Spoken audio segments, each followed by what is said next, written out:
ಗಂಗಮ್ಮ ಬಸಪ್ಪ ದಂಪತಿಗಳಿಗೆ ಇಬ್ಬರು ಹೆಣ್ಮಕ್ಕಳು. ದೊಡ್ಡವಳು ಮೌನ, ಹೆಸರಿಗೆ ತಕ್ಕಂತೆ ಮೌನ ಗೌರಿಯೇ. ಇವಳು ಹುಟ್ಟಿದ ಗಳಿಗೆ ತುಂಬ ಬಡತನದಲ್ಲಿದ್ದ ಗಂಗಮ್ಮ ಬಸಪ್ಪನವರ ಅದೃಷ್ಟ ಕುಲಾಯಿಸಿ ಸ್ವಲ್ಪ ಹೊಲ ತೋಟ ಒಂದು ಹಸು ಕೊಂಡ್ರು. ಮೌನ ಅದಕ್ಕೆ ಗೌರಿ ಎಂದು ಹೆಸರಿಟ್ಟು ಯಾವಾಗಲೂ ಅದರೊಟ್ಟಿಗೆ ಆಟ ಆಡುತ್ತಾ ನಗು ನಗುತ್ತಾ ಇರತೊಡಗಿದಳು. ಮೌನ ನೋಡಲು ಕಪ್ಪು, ಆದರೂ ಮನೆಯವರ ಕಣ್ಮಣಿಯಾಗಿ ಬೆಳೆದಳು. ಇವಳು ಹುಟ್ಟಿದ 2 ವರ್ಷಕ್ಕೆ ಹುಟ್ಟಿದವಳೆ ವೀಣಾ. ವೀಣಾ ನಕ್ಕರೆ, ಮಾತನಾಡಿದರೆ ವೀಣೆ ನುಡಿಸಿದಂತಹ ಸ್ವರ ಅವಳದ್ದು. ಇವಳು ಹುಟ್ಟುವವರೆಗೂ ಮೌನ ಮನೆ ಮಂದಿಯ ಮುದ್ದಿನ ಕೂಸಾಗಿದ್ಲು. ಕ್ರಮೇಣ ವೀಣಾಳ ಆಗಮನದಿಂದ ಎಲ್ಲರ ಗಮನ ಅವಳ ಮೇಲೆ ಹೆಚ್ಚಾಗತೊಡಗಿತು. ಹಾಲು ಬಿಳುಪಿನ ವೀಣಾ ನೋಡಲು ಸುಂದರವಾಗಿದ್ಲು, ಎಲ್ಲದರಲ್ಲೂ ಚುರುಕು. ತಾನು ಏನು ಕೇಳಿದ್ರೂ ಇಲ್ಲವೆನ್ನದ ತಾಯಿ ತಂದೆಯರು. ಅವಳು ನಕ್ಕಾಗ ಕೆನ್ನೆಯಲ್ಲಿ ಬೀಳುವ ಗುಳಿಯಿಂದಾಗಿ ಇನ್ನೂ ಮುದ್ದಾಗಿ ಕಾಣ್ತಾ ಇದ್ಲು. ವೀಣಾ ಚಿಕ್ಕವಳಾದ್ರಿಂದ ಅಪ್ಪ ಅಮ್ಮ ಅವಳ ಮೇಲೆ ಹೆಚ್ಚಿನ ಕಾಳಜಿ ತೋರ್ತಾ ಇದ್ರು. ಚಿಕ್ಕಂದಿನಿಂದಲೂ ಈ ತಾರತಮ್ಯಕ್ಕೆ ಹೊಂದಿಕೊಂಡ ಮೌನ ಮನೆ ಚಾಕರಿಯಲ್ಲಿ ಎತ್ತಿದ ಕೈ. ಮನೆಗೆ ಎಷ್ಟೇ ಜನ ಬರಲಿ ಬೇಸರಿಸದೆ ಎಲ್ಲರ ಚಾಕರಿ ಮಾಡುವ ಅಸಹಾಯಕಳು. ಯಾವಾಗಲೂ ಪೆದ್ದಿ ಎಂಬ ಬಿರುದು ಹೊತ್ತು ಹೈಸ್ಕೂಲ್ ಕೂಡ ದಾಟಲಾಗಲಿಲ್ಲ. ಆದರೆ ತಂಗಿ ವೀಣಾ ಓದಿನಲ್ಲೂ ಸಹಿ, ಆಟ ಪಾಠ, ಭಾಷಣ, ಚರ್ಚಾ ಸ್ಪರ್ಧೆ, ನಾಟಕ, ಹಾಡು, ಹಸೆ ಎಲ್ಲದರಲ್ಲೂ ಎತ್ತಿದ ಕೈ.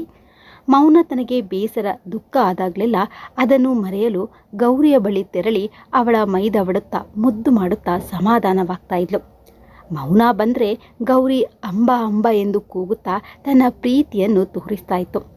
ಮೌನ ಮತ್ತು ವೀಣಾರ ನಡುವೆ 2 ವರ್ಷ ಅಂತರವಿದ್ರೂ ಮೌನ ಸ್ವಲ್ಪ ಕುಳ್ಳಿ, ವೀಣಾ ಎತ್ತರದ ಹುಡುಗಿ. ನೋಡುತ್ತಲೇ ಇಬ್ಬರ ಬಾಲ್ಯ ಕಳೆದು ಯೌವನವಸ್ಥೆಗೆ ಕಾಲಿಟ್ರು. ಹೆತ್ತವರಿಗೆ ಚಿಂತೆ ಶುರುವಾಯಿತು. ಬಂದವರೆಲ್ಲ ವೀಣಾಳ ಮಾತಿಗೆ, ಚುರುಕುತನಕ್ಕೆ, ಸೊಬಗಿಗೆ ಮಾರು ಹೋಗಿ ಅವಳೊಂದಿಗೆ ಮದುವೆ ಮಾಡಿಕೊಡುವಂತೆ ದುಂಬಲು ಬೀಳ್ತಾ ಇದ್ರು. ಇದು ಹೆತ್ತವರಿಗೆ ನುಂಗಲಾರದ ತುತ್ತಾಗತೊಡಗಿತು. ಮೌನವಾಗಿ ದುಃಖವನ್ನು ನುಂಗಿ ಗೌರಿ ಇದ್ದೆಡೆಗೆ ಹೋಗಿ ಕುಳಿತು ಬಿಡುತ್ತಿದ್ದಳು. ಹೀಗೆ 3 ವರ್ಷ ಕಳೆಯಿತು. ಇತ್ತೀಚೆಗೆ ವೀಣಾ ಮೌನಾಳನ್ನು ಕಂಡರೆ ಸಿಡಿಮಿಡಿಯನ್ನ ತೊಡಗಿದಳು. ಬಂದಂಥ ಒಳ್ಳೊಳ್ಳೆ ಸಂಬಂಧಗಳು ಕೈ ತಪ್ಪತೊಡಗಿದಾಗ ಮೌನ ಮುರಿದು ಮೊದಲು ತಂಗಿಯ ಮದುವೆ ನಡೆಯಲಿ, ಇದರ ಬಗ್ಗೆ ತನ್ನದೇನೂ ಅಭ್ಯಂತರ ಇಲ್ಲ, ನನ್ನ ಹಣೆಯಲ್ಲಿ ಮದುವೆಯ ಯೋಗ ಇದ್ದರೆ ಹಾಗೇ ಆಗುತ್ತದೆ, ನನ್ನಿಂದಾಗಿ ವೀಣಾಳನ್ನು ಕಾಯಿಸುವುದು ಯಾವ ನ್ಯಾಯ, ನನಗಾಗಿ ಗಂಡು ಹುಟ್ಟಿದ್ದರೆ ಇಂದಲ್ಲ ನಾಳೆ ನನ್ನ ಮದುವೆಯಾಗುವುದೆಂದು ದೃಢ ವಿಶ್ವಾಸದಲ್ಲಿ ಹೇಳಿ ತಾಯಿ ತಂದೆಯರನ್ನು ಒಪ್ಪಿಸಿದ್ಲು. ತಂದೆ ತನಗಾಗಿ ಚಿಂತಿಸಿ ದಿನೇ ಕೃಶರಾಗುತ್ತಿರುವುದನ್ನು ಮೌನ ನೋಡದಾದ್ಲು. ತಂಗಿಯ ಮದುವೆಯ ನೆಪದಿಂದಾದ್ಲು ಸ್ವಲ್ಪ ನೆಮ್ಮದಿ ಚೇತರಿಕೆ ಕಂಡು ಬಂದರೆ ಸಾಕೆನ್ನುವ ಮನಸ್ಥಿತಿಗೆ ಬಂದಿದ್ದಳು. ವೀಣಾಳಿಗೆ ಒಂದು ಒಳ್ಳೆಯ ಸಂಪ್ರದಾಯಸ್ಥ ಶ್ರೀಮಂತ ಕುಟುಂಬವೇ ಸಂಬಂಧ ಕೇಳಿಕೊಂಡು ಬಂದಿತು. ಶ್ರೀಮಂತರು ಎಂದ ಮೇಲೆ ಅವರಿಗೆ ತಕ್ಕಂತೆ ಲಗ್ನ ಮಾಡಿಕೊಡ್ಬೇಕೆಂದು ಇವರು ಹೊಲ ತೋಟ ಮಾರಿ ಮದುವೆ ಮಾಡಿಕೊಟ್ರು. ತಾನು ಶ್ರೀಮಂತರ ಮನೆಯಲ್ಲಿ ಸುಖವಾಗಿರಬಹುದೆಂದು ವೀಣಾ ಕನಸು ಕಾಣತೊಡಗಿದ್ಲು. ಅತ್ತೆ ಮನೆ ಸೇರಿದ 3 ತಿಂಗಳಿಗೆ ಮನೆಯವರ ವಿಚಿತ್ರ ಸಂಪ್ರದಾಯ, ಮಡಿ ಮೈಲಿಗೆ, ಮನೆಯಿಂದ ಹೊರಗಡೆ ಹೊರಟ್ರೆ ಅತ್ತೆ ಮಾವ ಇಲ್ವೇ ಗಂಡ ಹೀಗೆ ಯಾರಾದರೂ ಜೊತೆಯಲ್ಲಿ ಇದ್ದೇ ಇರಬೇಕೆಂಬ ನಿಯಮಗಳೆಲ್ಲ ಅವಳಿಗೆ ಸಹಿಸಲು ಅಸಾಧ್ಯ ಎನಿಸತೊಡಗಿತು. ಗಂಡ ಒಬ್ಬನೇ ಮಗನಾದ್ರಿಂದ ಅಮ್ಮನ ಮಾತನ್ನು ಮೀರದವನಾಗಿದ್ದ. ಆ ವ್ರತ ಈ ವ್ರತ ಎಂದು ಮನೆಯವರು ಹೇಳುತ್ತಾ ಗಂಡ ಹೆಂಡತಿಯನ್ನು ಒಂದಾಗಲು ಬಿಡ್ತಾ ಇರಲಿಲ್ಲ. ತವರು ಮನೆಯಲ್ಲಿ ಈ ರೀತಿಯ ಯಾವ ಕಟ್ಟುಪಾಡುಗಳು ಇಲ್ಲದೆ ಸುಖವಾಗಿ ಬೆಳೆದಿದ್ದ ವೀಣಾಳಿಗೆ ಇದು ನುಂಗಲಾರದ ತುತ್ತಾಗಿ ಹೆತ್ತವರೊಂದಿಗೆ ಹೇಳಿಕೊಳ್ಳಲು ಸಾಧ್ಯವಾಗದೆ ದಿನಕ್ಕೆ ಕೃಶಳಾಗಿ ಕೊರಗತೊಡಗಿದಳು. ಹೀಗೆ ಕೆಲವು ತಿಂಗಳು ಕಳೆಯುವುದರ ಒಳಗೆ ಪಕ್ಕದೂರಿನ ವಿಶ್ವಾಸ ಎಂಬ ಬಡ ಯುವಕ ಮೌನಾಳನ್ನು ವರಿಸುವುದಾಗಿ ಸಂಬಂಧ ಕೇಳ್ಕೊಂಡು ಬಂದ. ತಾಯಿ ತಂದೆ ಇಲ್ಲದ ಅವನಿಗೆ ಸ್ನೇಹಿತರೇ ಬಂಧು ಬಾಂಧವರಾಗಿದ್ದರು. ಸ್ವಂತಕ್ಕೆಂದು ಒಂದು ಮನೆ ಇತ್ತು ಅಷ್ಟೆ.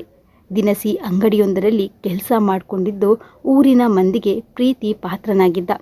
ದೇವಸ್ಥಾನದಲ್ಲಿ ಸರಳವಾಗಿ ಮದುವೆ ಮಾಡಿಕೊಟ್ರೆ ಸಾಕೆಂದು ಹೇಳಿದ. ಗಂಗಮ್ಮ ಬಸಪ್ಪರಿಗೆ ಇದು ಗಂಟಲಲ್ಲಿ ಸಿಕ್ಕ ಬಿಸಿ ತುಪ್ಪವಾಗತೊಡಗಿತು. ಅಪರೂಪಕ್ಕೆ ಮಗಳನ್ನು ವರಿಸುವುದಾಗಿ ಒಬ್ಬ ಹುಡುಗ ಮುಂದೆ ಬಂದಿರುವಾಗ ಒಪ್ಪದೇ ಇರಲಾಗಲಿಲ್ಲ.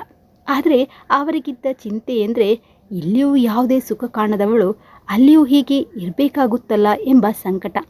ಶ್ರೀಮಂತರೆಂದು ಅದ್ದೂರಿಯಾಗಿ ಮದುವೆ ಮಾಡಿಕೊಟ್ಟ ಮಗಳು ವೀಣಾ ಕಷ್ಟಪಡ್ತಾ ಇರುವುದು ತಿಳಿದಿದ್ದರೂ ಏನೂ ಮಾಡಲಾಗದೆ ಅಸಹಾಯಕರಾಗಿದ್ದರು. ಈಗ ಹಿರಿಮಗಳಿಗೆ ಏನೆಂದು ಹೇಳಿ ಒಪ್ಪಿಸುವುದು? ಕೇಳಲು ಬಾಯೇ ಬರ್ತಾ ಇಲ್ಲ. ಮದುವೆ ಮಾಡದೆ ಇರಲು ಆಗುವುದಿಲ್ಲ. ಹಾಗೆಂದು ತಾವು ಇನ್ನೆಷ್ಟು ದಿನವಿರುವೆವು? ಹೀಗೆ ಅವಳ ತಾಯಿ ತಂದೆಗೆ ನಾನಾ ಯೋಚನೆಗಳು ಕಾಡಲು ಆರಂಭಿಸಿತು.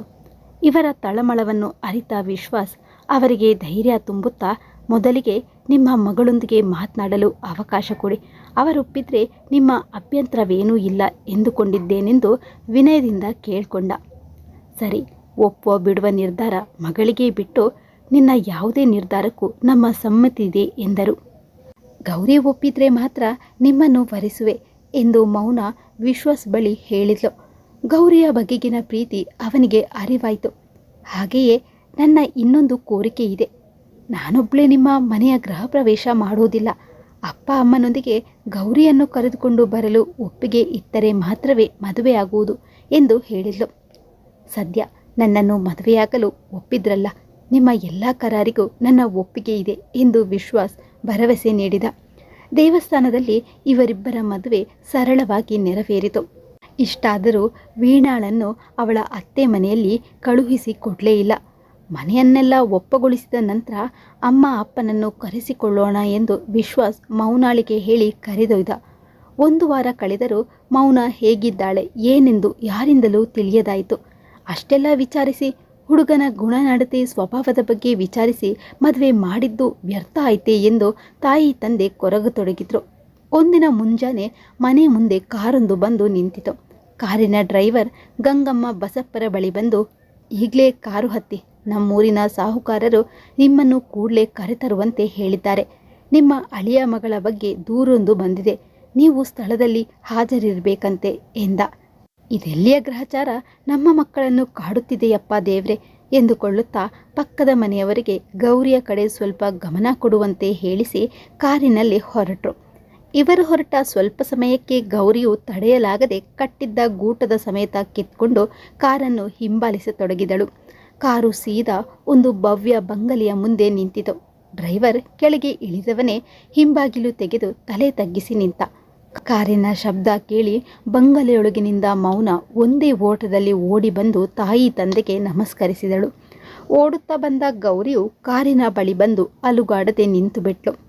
ಮನೆಯೊಳಗೆ ಬಂದ ಗಂಗಮ್ಮ ಬಸಪ್ಪ ದಂಪತಿ ಶಾಕಿನಿಂದ ಹೊರಬರದೆ ದಿಗ್ಭ್ರಾಂತರಾಗಿ ಕುಳಿತಿದ್ದರು. ಗೌರಿ ಖುಷಿಯಿಂದ ಮನೆಯ ಸುತ್ತಲಿನ ತೋಟದಲ್ಲಿ ಸುತ್ತು ಹಾಕುತ್ತಿತ್ತು. ಮೌನ ತಾಯಿ ತಂದೆಗೆ ತಿಂಡಿ ಕೊಟ್ಟು ವಿಷಯ ತಿಳಿಸತೊಡಗಿದಳು. ಅಂದು ಮದುವೆ ಮಾಡಿಕೊಂಡು ಈ ಊರಿಗೆ ಕರೆದುಕೊಂಡು ಬಂದಾಗ ವಿಶ್ವಾಸ್ ಸಾಹುಕಾರನಿರಬಹುದೆಂಬ ಸಣ್ಣ ಸುಳಿವು ನನಗಿರಲಿಲ್ಲ. ಆದರೆ ಈ ಬಂಗಲೆಯ ಮುಂದೆ ನಿಂತಾಗ ನನಗೂ ನಿಮ್ಮಷ್ಟೇ ಆಶ್ಚರ್ಯವಾಗಿತ್ತು. ವೈಶಾಖ ಎಂದು ಕೂಗಿದ್ಲು. ವೀಣಾಳ ವಯಸ್ಸಿನವಳೆ ಒಬ್ಬ ಹುಡುಗಿ ಅತ್ತಿಗೆ ಎನ್ನುತ್ತಾ ಬಂದಳು. ಅವಳನ್ನು ಅಪ್ಪ ಅಮ್ಮನಿಗೆ ಪರಿಚಯಿಸುತ್ತಾ, ಇವಳು ನಮ್ಮ ವೀಣಾ ಒಂದೇ ಕಾಲೇಜಿನಲ್ಲಿ ಓದಿದ್ರಂತೆ ಎಂದವಳನ್ನು ತಡೆದ ವೈಶಾಖ, ಅತ್ತಿಗೆ ಮುಂದಿನದನ್ನು ನಾನು ಹೇಳ್ತೇನೆ ಎಂದು ತಡೆದಳು. ವೀಣಾ ನಾನು ಒಂದೇ ಕಾಲೇಜು, ಆದರೆ ವೀಣಾಳಿಗೆ ತಾನು ಬುದ್ಧಿವಂತಳೆಂಬ ಗರ್ವ ಬಹಳಷ್ಟೇ ಇತ್ತು. ತನ್ನ ಅಕ್ಕನ ಬಗ್ಗೆ ಯಾವಾಗಲೂ ಹಂಗಿಸುತ್ತಲೇ ಮಾತನಾಡ್ತಾ ಇದ್ಲು. ನೀವು ಸಹ ತೋಟ ಗದ್ದೆ ಇದ್ದರೆ ನಮ್ಮೊಂದಿಗೆ ಬಂದಿರಲು ಒಪ್ಪುವುದಿಲ್ಲವೆಂದು ಅದ್ದೂರಿ ಮದುವೆ ನೆಪದಲ್ಲಿ ಎಲ್ಲವನ್ನು ಮಾರುವಂತೆ ಮಾಡಿದೆ.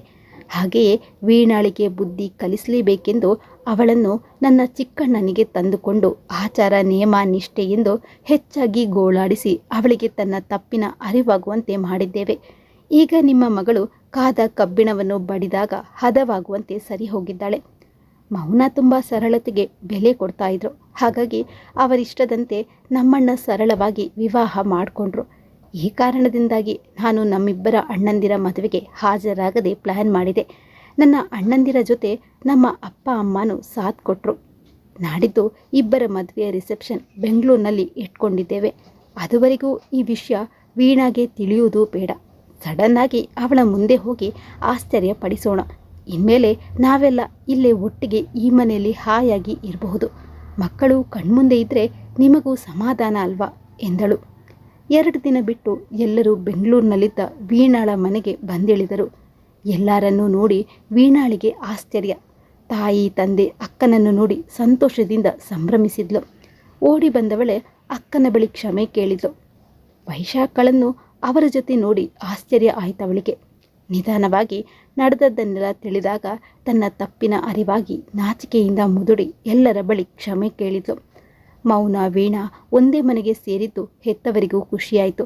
ತಮ್ಮ ಕಷ್ಟ ಕಳೆಯಿತೆಂದು ಸಮಾಧಾನದ ನಿಟ್ಟುಸಿರು ಬಿಟ್ಟರು. ಈ ಪುಟ್ಟ ಕಥೆ ನಿಮಗೆ ಇಷ್ಟ ಆಗಿದೆ ಅಂತ ಅಂದ್ಕೊಂಡಿದ್ದೇನೆ. ಇಷ್ಟ ಆಗಿದ್ದರೆ ವಿಡಿಯೋಗೊಂದು ಲೈಕ್ ಹಾಗೂ ಕಮೆಂಟ್ ಮಾಡೋದನ್ನ ಮರಿಬೇಡಿ. ಹಾಗೆ ಪ್ಲೀಸ್ ಸಬ್ಸ್ಕ್ರೈಬ್ ಕೂಡ ಮಾಡ್ಕೊಳ್ಳಿ. ಧನ್ಯವಾದಗಳು.